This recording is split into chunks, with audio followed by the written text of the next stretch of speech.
आज आपण उन्हाळी वाळवण रेसिपीमध्ये उडदाची पापडाची पारंपरिक आणि घरगुती पद्धत पाहणार आहोत। हे पापड बघा, किती मस्त खुसखुशीत आणि कुरकुरीत तयार झाले आहेत। पापड बनवल्यानंतर ते योग्य प्रकारे स्टोअर करणे खूप महत्त्वाचे असते, कारण काही दिवसांनी पापडांना ओलावा येतो, ते मऊ पडतात किंवा बुरशी लागण्याची शक्यता असते। असे होऊ नये यासाठी काही छोट्या मोठ्या पण महत्त्वाच्या टिप्स मी या व्हिडिओमध्ये सांगणार आहे। आपण 1 किलो उडदाच्या प्रमाणात पापड बनवणार आहोत। 1 किलोसाठी किती पाणी घ्यायचे, कोणते मसाले वापरायचे, पापड कसे लाटायचे, वाळवायचे आणि वर्षभर टिकतील अशा पद्धतीने कसे साठवायचे, ही सर्व माहिती तुम्हाला या व्हिडिओमध्ये सविस्तर मिळणार आहे। हे पापड अजिबात तेलकट होत नाही, म्हणूनच आजचा व्हिडिओ कुठेही स्किप न करता शेवटपर्यंत नक्की पहा। तुम्हाला तो नक्कीच आवडेल। व्हिडिओ आवडला तर एक लाईक नक्की करा आणि तुम्ही जर माझ्या चॅनलवर नवीन असाल व अजून सबस्क्राईब केले नसेल तर कृपया चॅनल सबस्क्राईब करा आणि बेल आयकॉन दाबायला विसरू नका। चला तर मग व्हिडिओला सुरुवात करूया। नमस्कार, मी रसिका, रसूची रसोईमध्ये तुमचं सगळ्यांचं मनापासून स्वागत। पापडासाठी इथे मी 1 किलो आणि 1 मूठ बिना सालाची उडदाची डाळ घेतली आहे। 1 मूठ डाळ शिल्लक का घ्यायची ते तुम्हाला मी पुढे सांगणार आहे। दुकानातून आणल्यानंतर ती प्रथम स्वच्छ करून घ्यायची आहे, कारण डाळीत लहान पांढरे खडे किंवा कचरा असू शकतो, त्यामुळे ती नीट निवडून घ्या। दुकानातून आणलेल्या डाळीत बरीचशी पावडर किंवा धूळ असते, ती आपल्याला काढून टाकायची आहे। त्यासाठी मी ते एक सुती कपडा घेतला आहे आणि या कपड्यावर ही डाळ घातली आहे। या पद्धतीने डाळ चोळून चोळून पुसून घ्यायची आहे। ही डाळ आपल्याला धुवायची नाही, कपड्यांनीच व्यवस्थित पुसून घ्यायची आहे। या पद्धतीने आपण डाळ पुसली ना तर डाळीमधलं पूर्ण पांढरेपणा आणि काळेपणा निघून जातो। इथे आपली डाळ पूर्ण निवडून पुसून तयार झाली आहे। आता यामध्ये आपल्याला दळतानाच पांढरी मिरी टाकायची आहे। इथे मी 20 ग्रॅम पांढरी मिरी घेतली आहे आणि साधारण 2 चमचे ही मिरी आहे। ही डाळ आता आपण गिरणीतून बारीक दळून आणूया। तर इथे आपली डाळ दळून झाली आहे। ही एका मोठ्या परातीमध्ये मी काढून घेत आहे। याच्यामधून थोडंसं पीठ मी पापड लाटताना आपल्याला लागणार आहे त्यासाठी काढून घेत आहे। आपण जे 1 मूठ शिल्लक डाळ घेतली होती याच्यासाठी घेतली होती, जे आपल्याला लाटायला लागणार आहे। आता या उडदाच्या पापडासाठी लागणारा मसाला पाहूया। इथे आपण 30 ग्रॅम म्हणजे साधारण 3 चमचे काळी मिरी घेतली आहे। ती मिक्सरमध्ये जाडसर वाटून घ्यायची आहे, खूप बारीक पावडर करू नये। मिरी वाटून झाली की ती बारीक चाळणीने चाळून घ्यायची। चाळणीमधून जे बारीक पावडर सारखं खाली पडेल ते वापरायचं नाही। आपल्याला फक्त काळी मिरीचं जाडसर भरड वापरायची आहे। जी ही खाली पडलेली काळी मिरी जी बारीक पावडर आहे ती अजिबात वाया घालवायची नाही। ती तुम्ही स्वच्छ आणि कोरड्या डब्यात भरून ठेवू शकता। जेव्हा कधी भाजी, सूप, आमटी किंवा इतर कोणत्याही पदार्थासाठी मिरी पावडर लागेल तेव्हाही आपण तयार मिरी पावडर वापरू शकतो। आता इथे आपण दळून घेतलेली उडदाची डाळीचं पीठ घेतलं आहे। आता यामध्ये मसाले घालूया। तर सर्वप्रथम इथे मी मीठ घालत आहे। हा 1 चमचा, हा 2रा चमचा आणि हा 3रा चमचा। इथे मी 3 चमचे मीठ घातला आहे, म्हणजे 30 ग्रॅम। आता पापड खार घालूया। हा 1 चमचा, हा 2रा, हा 3रा आणि हा 4था। इथे मी 4 चमचे पापड खार घेतली आहे आणि ग्रॅममध्ये बघितलं तर हे 40 ग्रॅम पापड खार आहे। आता यामध्ये काळी मिरीचं भरड घालूया। हा 1 चमचा, हा 2रा आणि हा 3रा। 3 चमचा इथे मी काळी मिरीचं भरड घातलं आहे, म्हणजे 30 ग्रॅम। आणि इथे हिंग घेतला आहे। हिंग आपल्याला 20 ग्रॅम घालायचं आहे। हा 1 चमचा आणि हा 2रा चमचा। 2 चमचे इथे आपण हिंग घातला आहे। मी साहित्याची यादी डिस्क्रिप्शनमध्ये दिली आहे। हे 1 किलो डाळीच्या पिठासाठी अगदी परफेक्ट प्रमाण आहे। आता सर्व साहित्य एकत्र करून ते व्यवस्थित मिसळून घ्यायचे, म्हणजे मसाले पिठामध्ये छानपणे एकजीव होतील। आता आपलं हे 1 किलोचं पापडाचं प्रीमिक्स तयार आहे। हे प्रीमिक्स तुम्ही हवाबंद डब्यात साठवून ठेवू शकता। जर तुमच्याकडून एकदम 1 किलो पीठ मळून पापड लाटणं शक्य नसेल तर काळजी करण्याची गरज नाही। तुम्ही रोज 1 वाटीप्रमाणे पीठ घेऊन तेवढंच भिजवू शकता आणि पापड लाटू शकता। आज मी पूर्ण 1 किलो पापडाचं प्रीमिक्स भिजवून पापड बनवणार आहे। माझ्यासोबत माझी मैत्रीण आहे, आम्ही दोघी मिळून हे करणार आहोत, त्यामुळे पूर्ण 1 किलो प्रीमिक्स एकदाच भिजवणार आहे। पीठ मळण्यासाठी इथे मी मोठी परात घेतली आहे। परातीला सर्वप्रथम थोडंसं तेल लावून घेऊया। याचप्रमाणे हातालाही थोडंसं तेल लावून घ्यायचं आहे। उडदाचं पीठ खूपच चिकट असतं, तेल न लावल्यास ते हाताला आणि परातीला चिटकतं, त्यामुळे आधी थोडंसं तेल लावून घेतलं का पीठ मळताना त्रास होत नाही. आता या मोठ्या परातीत सगळं तयार केलेलं प्रीमिक्स काढून घेतलं आहे. आता या पिठामध्ये एकदम सगळं पाणी घालायचं नाही. पाणी थोडं थोडं घालत एका बाजूने पीठ एकत्र करत न्यायचं आहे. त्यासाठी मी थोडंसं पीठ एका बाजूला घेतलं आहे. त्यामध्ये आधी थोडंसं पाणी घालायचं आणि हलक्या हाताने मळायला सुरुवात करायची. थोडं मळून झाल्यावर पिठाचा छोटासा तुकडा चाखून बघायचा. पीठ आणि इतर मसाल्याचं प्रमाण व्यवस्थित आहे का ते तपासायचं. आपलं प्रमाण आधीच योग्य आहे, पण तरी तुम्हाला थोडं जास्त खारट हवं असेल तर या टप्प्यावर थोडंसं मीठ वाढवू शकता. इथे आपलं मीठ आणि मसाल्याचं प्रमाण अगदी व्यवस्थित आहे, त्यामुळे मला यात अजून मीठ घालायची आवश्यकता वाटत नाही. आता मी सगळं पीठ मळायला सुरुवात करत आहे. त्यासाठी आधी 1 ग्लास पाणी भरून घेतलं आहे. हे पाणी एकदम सगळं घालायचं नाही. थोडं थोडं पाणी घालत पीठ एकत्र करत न्यायचं आहे. हळूहळू पाणी मिसळत घट्टसर गोळा तयार करायचा आहे. मी जो ग्लास घेतला आहे तो बरोबर 400 मिलीचा आहे. म्हणजेच 1 किलो पापडाच्या पिठासाठी मी साधारण 400 मिली पाणी घेतलं आहे. पुढे पाहूया या 400 मिली पाण्यामधून आपल्याला किती पाणी लागतं. पाणी थोडं थोडं घालत पीठ मळत राहायचं. पिठाचा घट्टसर एकजीव आणि मऊ पण घट्ट गोळा तयार झाला की पाणी घालणं थांबवायचं. साधारणपणे 1 किलो उडदाच्या पिठासाठी 350 ते 400 मिली पाणी लागू शकतं.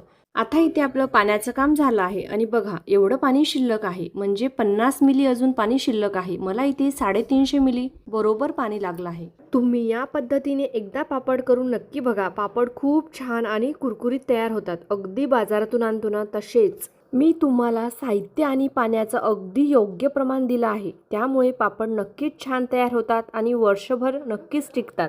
बघा या पद्धतीचं पीठ आपल्याला तयार हवं आहे. मी बोटाने हलकं दाबून बघते तर बोटाचा ठसा पिठामध्ये स्पष्ट उमटतो, पण लगेचच पीठ पुन्हा आपल्या मूळ आकारात येतो. म्हणजे बोटाचा ठसा काही वेळातच नाहीसा होतो. याचा अर्थ पीठ योग्य प्रकारे मळलेलं आहे. आता या पिठावरती 1 पळी मी तेल घातलं आहे. याला सगळीकडे व्यवस्थित लावून घेते आणि आता याच्यावर झाकायचं आहे आणि 2 तास तरी हे पीठ मुरायला ठेवायचं आहे. मी सकाळी 10 वाजता पीठ मळून ठेवले होते आणि आता दुपारचे 2 वाजले आहेत. आता मी पापड बनवायला सुरुवात करत आहे. पीठ 4 तास छान झाकून ठेवल्यामुळे ते अजून मऊ आणि लवचिक झालं आहे. त्यामुळे आता पापड लाटायला ते अगदीच योग्य तयार आहे. आता या पिठाच्या गोळ्यामधून एक छोटासा तुकडा तोडून घ्यायचा आहे. इथे माझ्याकडे दगडी खलबत्ता आहे. त्यावरच आपण आता हे पीठ कुटणार आहोत. खलबत्त्याला आधी हलकासा तेलाचा हात लावून घेतला आहे, जेणेकरून पीठ चिकटणार नाही. तुमच्याकडे पाटा वरवंटा असेल तरी चालेल. स्क्रीनवर दाखवल्याप्रमाणे पिठाच्या गोळ्याचा कडा आधी थोडा बाहेरच्या बाजूने कुटायचा आणि नंतर तो भाग आतल्या बाजूला दुमडून पुन्हा कुटायचा. म्हणजे पिठाचा प्रत्येक कण व्यवस्थित कुटला गेला पाहिजे. खलबत्त्याचा प्रत्येक घाव पिठाच्या प्रत्येक भागावर बसला पाहिजे. पीठ किती छान कुटलं आहे यावरच पापड तळल्यानंतर येणारे बबल्स ठरतात. पीठ नीट कुटलं नसेल तर पापड नीट फुलत नाहीत. म्हणून पीठ छान मऊ आणि एकजीव कुटलेलं असणं खूप महत्त्वाचं आहे. तेव्हाच पापड छान फुलतात आणि कुरकुरीत होतात. पीठ व्यवस्थित कुटले गेले आहे हे कसे ओळखायचे? कुटल्यानंतर पिठाचा रंग थोडासा पांढरट दिसू लागतो. दुसरे म्हणजे पीठ लांब ताणले असता ते न तुटता छान स्ट्रेच होतो, जसे स्क्रीनवर दाखवले आहे त्याप्रमाणे. तर इथे मी तुम्हाला दोन्ही पीठ दाखवत आहे. एक कुटलेलं आणि एक न कुटलेलं. दोन्हीमध्ये स्पष्ट फरक दिसतोय. कुटलेलं पीठ अधिक मऊ, गुळगुळीत आणि एकजीव दिसत आहे, तर न कुटलेलं पीठ थोडं खडबडीत आणि घट्ट वाटतंय. म्हणून पापड चांगले फुलण्यासाठी आणि कुरकुरीत होण्यासाठी पीठ नीट कुटणं गरजेचे आहे. इथे पीठ आपण व्यवस्थित कुटून घेतलं आहे. आता या पिठाच्या लाट्या पाडून घेऊया. त्यासाठी मी पोळपाटावर पीठ लांब रोलसारखा करून घेत आहे. त्यानंतर धाग्याच्या सहाय्याने एकसारख्या आकाराच्या लाट्या कापून घ्यायच्या आहेत. मी इथे पापड बनवण्यासाठी पूर्ण उडदाचीच डाळ घेतली आहे. तुम्हाला आवडत असेल तर तुम्ही यामध्ये थोडी मुगाची डाळ सुद्धा घालू शकता. इथे आपल्या सगळ्या लाट्या पाडून झाल्या आहेत आणि इथे मी एक भांडं घेतलं आहे. यामध्ये सगळ्या लाट्या काढून घेतल्या आहेत आणि वरून एक झाकण ठेवलं आहे. आता एक लाटी घ्यायची आणि कोरड्या पिठामध्ये घोळवून घ्यायची आहे आणि या पद्धतीने पापड लाटून घ्यायचा आहे. तुम्ही पाहू शकता मी कशा पद्धतीने पापड लाटून घेत आहे. पापड लाटताना तो सगळ्या बाजूनी एकसारखा लाटला गेला पाहिजे. सुरुवातीला लाटताना पापड कडांपासून लाटायचा आणि मग मधोमध लाटायचा. डिस्क्रिप्शनमध्ये दिलेल्या 1 किलो पिठाच्या प्रमाणात अंदाजे 120च्या आसपास पापड तयार होतात. इथे माझं एक पापड लाटून तयार झालेला आहे. मी इथे मध्यम साईजचे पापड लाटून घेणार आहे. पापड लाटताना काही गोष्टी महत्त्वाच्या आहेत. अजिबात जास्तीचं पीठ लावायचं नाही. जर पापडाला जास्त पीठ लावलं तर पापडाला जाळी लवकर होण्याची शक्यता असते. जर तुम्ही विक्रीसाठी पापड बनवत असाल आणि तुमच्याकडे कटर असेल तर कटरच्या साहाय्याने पापड कापू शकता. मी इथे डब्याच्या झाकणाच्या साहाय्याने पापड कापले आहेत. यामुळे सगळे पापड एकसारखे आकाराचे होतात. पण जर तुम्ही घरगुती वापरासाठी करत असाल तर कापण्याची गरज नाही. इथे मी लाटून झालेला एक पापड तुम्हाला जवळून दाखवते. तो सगळ्या बाजूनी एकसारखा लाटलेला आहे. कुठेही जाड, बारीक किंवा पातळ झालेला नाही. जर तुम्हाला हे पापड आवडले आणि घरी करणे शक्य नसेल तर जिथे मशीनवर पापड तयार करून दिले जातात तिथेही तुम्ही हे मोजमाप देऊन पापड करून घेऊ शकता. माझे सगळे पापड लाटून झालेले आहेत.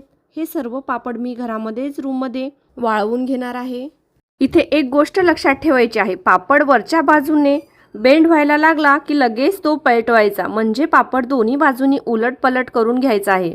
या स्टेजला पापड एवढेच वाळवायचे आहेत की ते जास्त वाळलेले नसावेत आणि एकमेकांना चिटकलेलेही नसावेत.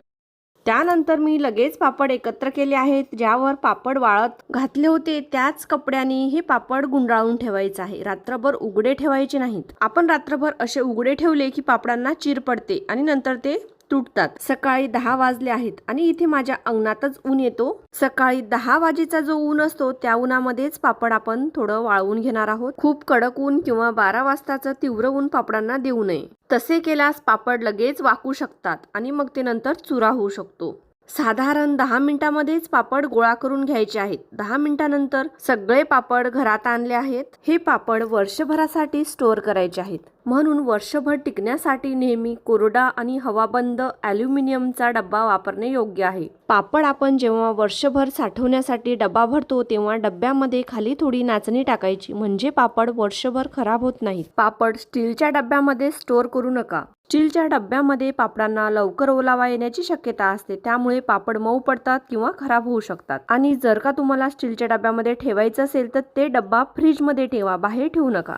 आता झालेले पापड तळून बघूया. तेल व्यवस्थित गरम करायचे. तेल जर पुरेसे गरम नसेल तर पापड तेलकट होण्याची शक्यता असते. तुम्ही या पद्धतीने पापड एकदा नक्की करून बघा, खूप सुंदर होतील.